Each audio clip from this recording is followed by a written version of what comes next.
Aujourd'hui, l'équipe du Fonds pour les éléphants assiste à une escalade de la violence. Les innocents ne sont pas épargnés. C'est pas vrai. Dans la Palmeraie, la famille d'Echo est en sécurité, mais affamée.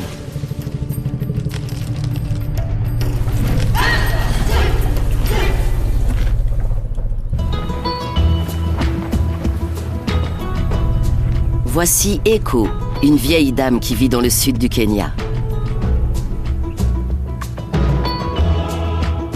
Il y a 1500 éléphants sauvages comme elle dans le parc d'Amboseli. Mais Echo n'est pas un pachyderme comme les autres. C'est une matriarche. Sa mission, guider sa famille, la protéger des prédateurs et des guerriers Maasai. Depuis 1972, Cynthia Moss, la directrice du Fonds pour les éléphants, la surveille. Toute son équipe se bat pour les troupeaux de la région.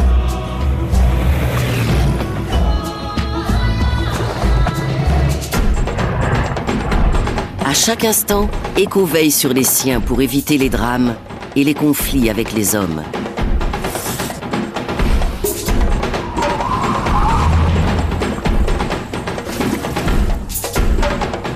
Voici l'histoire d'une éléphante courageuse, prête à tout pour sa famille.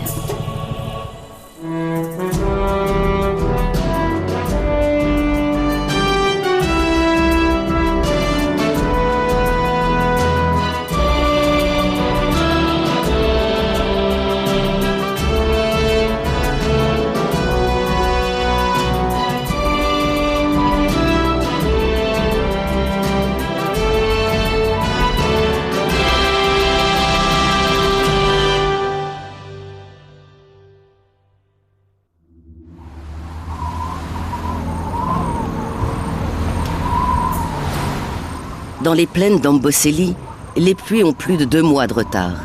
La région est accablée par la sécheresse. La terre craquelée n'offre presque plus rien à manger.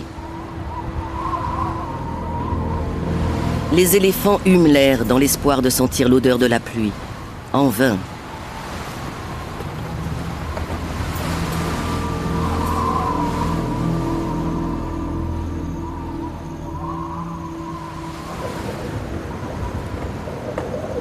Le vent fait voltiger la poussière et donne un coup de pouce à Echo et sa famille.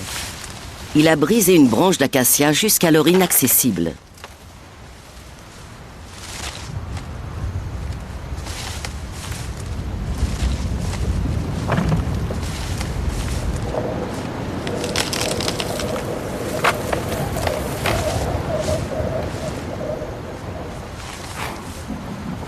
Comme tous les jours, Echo conduit les siens dans la Palmeraie. Les tiges et les feuilles de palmier sont les plantes les plus nourrissantes de la région, mais elles ne suffisent pas. Les éléphants du troupeau s'affaiblissent de jour en jour. Enid, 25 ans, est la fille préférée d'Echo. Elle suit les instructions de sa mère à la lettre. Les éléphants ne peuvent pas digérer les fibres des feuilles de palmier. Ils se contentent de les mastiquer et n'avalent que leurs nutriments dissous par leur salive.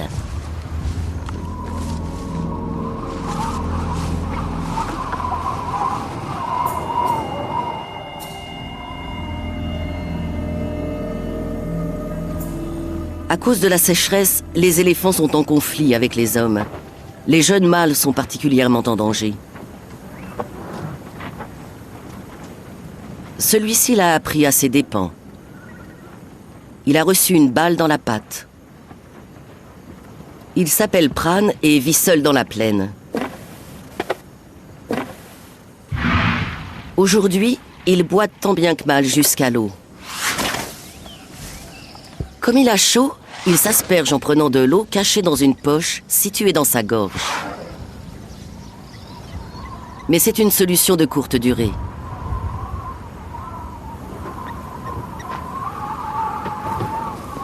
S'il n'atteint pas les marais très vite, la chaleur pourrait faire une nouvelle victime.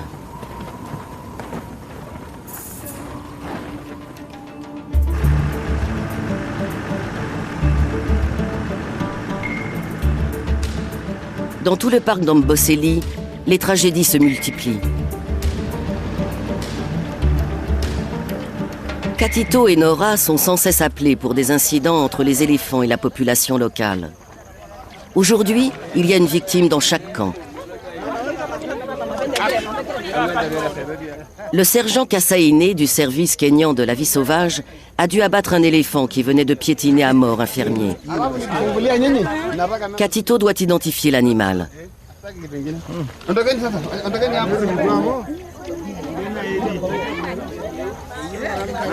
Durant plusieurs jours, ce mâle a pillé les récoltes et chargé les habitants qui tentaient d'intervenir. Finalement, les villageois sont contents qu'il ait été abattu avant de faire une autre victime.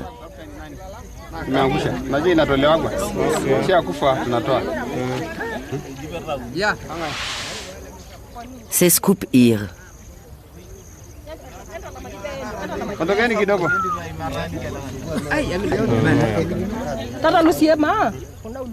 Il avait 46 ans et c'était l'un des plus grands mâles d'Amboseli. Katito le connaissait bien. Certes, un homme est mort, mais cet éléphant vient s'ajouter aux 14 autres tués par les lances des Maasai cette saison.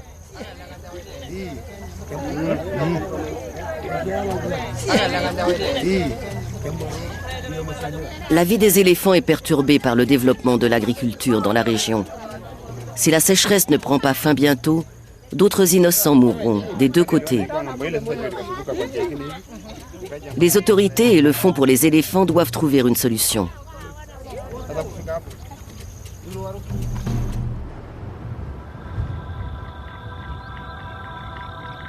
En général, la pleine lune est bon signe.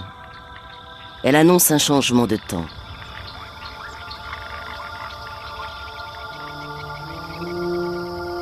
À l'aube, on aperçoit la neige tomber au sommet du Kilimandjaro. Souvent, les précipitations sur la montagne sont le signe avant-coureur de pluie dans la plaine. Mais elles ne doivent pas trop tarder.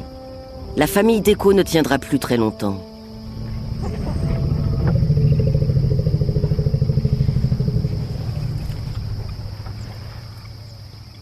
Tous les éléphants sont à bout de force.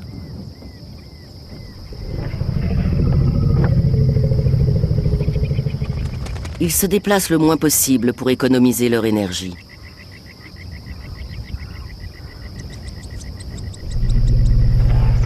Mais il faut bien trouver à manger.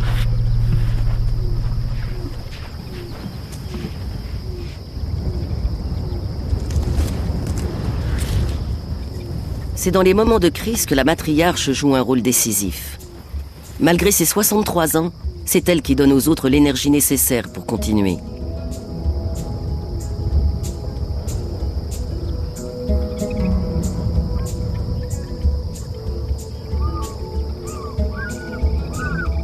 L'expérience d'Eko est la meilleure chance de survie de la famille. Elle sait où sont les points d'eau. Aujourd'hui, justement, elle emmène tout le monde se rafraîchir.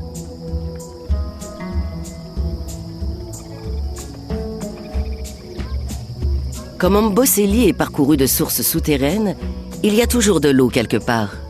Le troupeau a faim, mais au moins il n'a pas soif.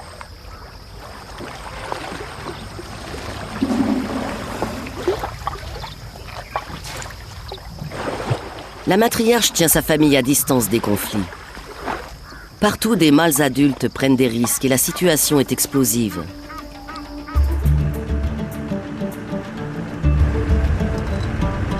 Depuis 30 ans, la région d'Amboseli a beaucoup changé. Traditionnellement, les Maasai déplaçaient leurs troupeaux selon les saisons. Mais aujourd'hui, ils se sédentarisent pour exploiter la terre.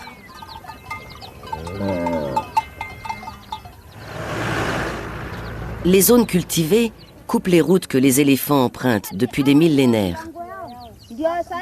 Cette mère a 5 enfants à nourrir et son champ est sa seule source de revenus.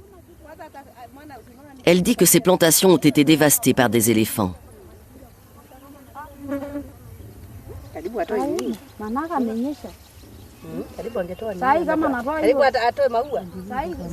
Nora n'a pas besoin de chercher très loin pour trouver les coupables. La bande de pillards est toujours dans les parages.